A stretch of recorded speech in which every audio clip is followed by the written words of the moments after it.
Ushbu 5 ta alomatni hech qachon e'tiborsiz qoldirmang. Bu saraton kasalligi bo'lishi mumkin. Birinchisi, tushunarsiz vazn yo'qotish. Parhezsiz yoki jismoniy mashqlarsiz. Nima uchun xavfli? Qisqa vaqt ichida to'satdan 5 kilogramm yoki undan ko'proq vazn yo'qotish oshqozon osti bezi, oshqozon, o'pka yoki qalqonsimon bez saratonini qo'zg'atishi mumkin. Bu saraton bo'lishi mumkin. Ikkinchisi, uzoq muddatli isitma yoki tungi terlash.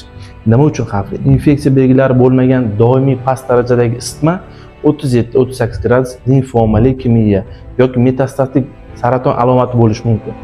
Uchinchisi, g'ayrioddiy qon ketish. Siydik qon, siydik pufagi yoki buyrak saratoni bo'lishi mumkin. Buni e'tiborsiz qoldirmang.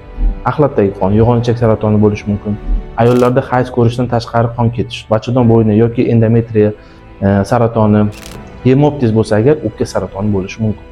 To'rtinchisi, hech qanday sababsiz doimiy og'riq. Dori-darmonlarga javob bermaydigan bosh og'rig'i, miya o'smasi bo'lishi mumkin, suyak og'rig'i, suyak metastazi, prostata yoki ko'krak saratonida, qorin yoki bel og'rig'i, oshqozon osti bezi, jigar yoki tuxumdon saratoni.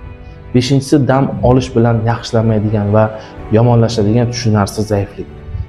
Quyidagilarga bog'liq bo'lishi mumkin. Bularga o'sma intoksikatsiyasi, anemiya, gemoglobinning pastligi yoki saraton kasalligi, vazni yo'qotish, kaheksiya, metabolik kasalliklar.